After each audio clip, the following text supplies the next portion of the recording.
वालदा के पाँव चूमने का कोई हुक्म नहीं, न चूमने से जन्नत मिलती है। ये आपको किसने कहा है? हदीस में यह है कि उनकी इताअत में जन्नत है। उनके कदमों के नीचे क्या माना है? हमें इताअत करो, फर्मा बरदारी करो। ये थोड़ा है कि पाँव चूम लो तो बस जन्नत मिल जाएगी, वैसे डंडे मारते रहो, सिर्फ कभी कभी पाँव चूम लिया। ये क्या जाहिल वाले अकीदे बना रखे हैं लोगों ने। असल बात है वालिदैन की फर्मा बरदारी, ववस्सैनल इंसान बिवालिदैहि इहसाना।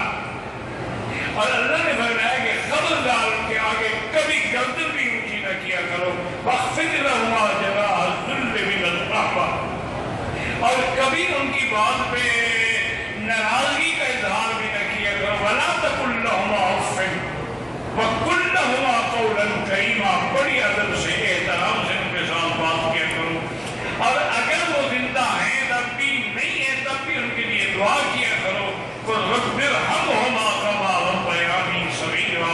या अल्लाह आप भी हम पे उसी तरह मेहरबानी करें जैसे मेरे बचपन पर बच्चे मेहरबानी करते थे। लेकिन ये कुरान ने चूमने का हुक्म तो नहीं दिया कि पाँव चूम लो।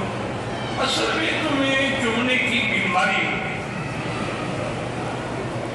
कब्रों को तुम चूमते हो, बुजुर्ग जिंदा हो या मुर्दा हो उसके पाँव तुम चूमते हो, तो लिहाजा वालदा की भी चूम लिए जन्नत मुफ्त में मिल जाएगी। सिर्फ चूमने से जन्नत मिल जाएगी।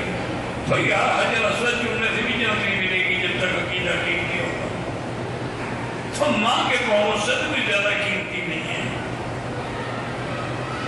बहरहाल अल्लाह हिदायत दे, लोगों ने अपने अपने अकीदों के मुताबिक मसाइल घड़ रखे हैं और रिवायात बना रखी हैं। वीडियो के नीचे सब्सक्राइब के बटन पर क्लिक करें, बेल के आइकॉन पर क्लिक कीजिए ताकि हर नई वीडियो की नोटिफिकेशन आपको मिल जाए।